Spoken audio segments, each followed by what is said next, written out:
उधमाळ, नाशिकचं dark sky गाव।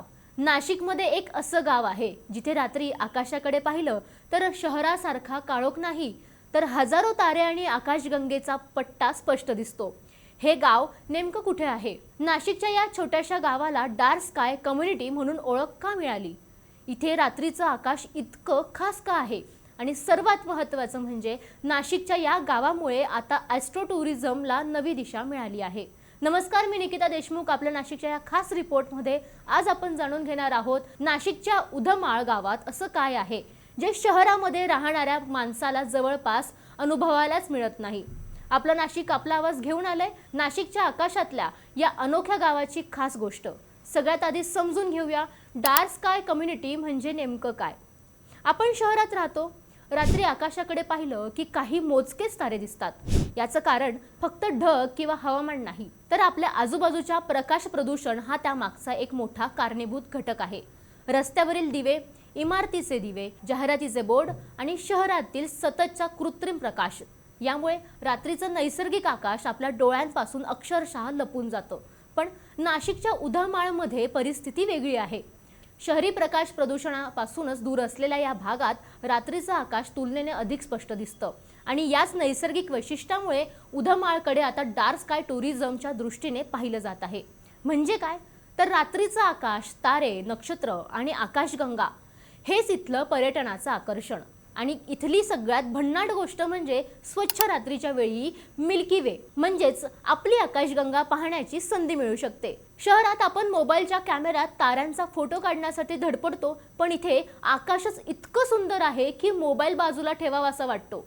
आता प्रश्न आहे, उधमाळला डार्क स्काय कम्युनिटी म्हणून महत्त्व का दिलं जातं?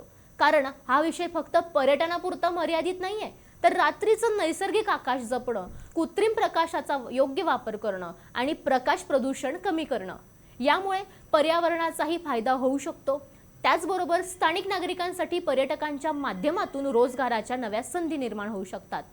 होमस्टे, स्थानिक मार्गदर्शन, खाद्यपदार्थ, स्थानिक हस्तकला आणि स्टार गॅझिंग सारख्या उपक्रमांमधून या भागांच्या अर्थव्यवस्थेला चालना मिळू शकते। म्हणजेच आजपर्यंत ज्या गावाकडे कदाचित फक्त एक आदिवासी गाव म्हणून पाहिलं जात होतं, तेच गाव आता आकाश पाहण्यासाठी डेस्टिनेशन बनू शकतं। आणि इथेच उधमाळची खरी स्टोरी सुरू होते। कारण नाशिक म्हटलं की आपल्याला काय आठवतं? द्राक्ष, वाईन, धरणं, किल्ले आणि पर्यटन स्थळ। पण आता यादीत आणखी एक गोष्टीची भर पडू शकते, तारे। कल्पना करा, पण आता या यादीत आणखी एक गोष्टीची भर पडू शकते, तारे।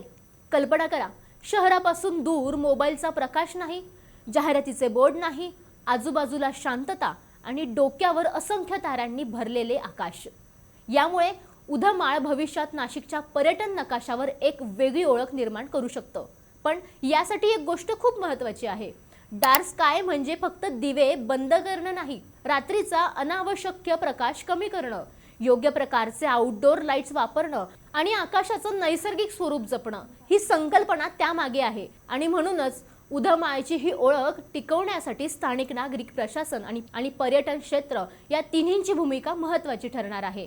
आता प्रश्न तुमच्यासाठी, तुम्ही शेवटचं खरंखुरं तारांनी भरलेलं आकाश कधी पाहिलं? तुम्ही शेवटचं खरंखुरं तारांनी भरलेलं आकाश कधी पाहिलं होतं?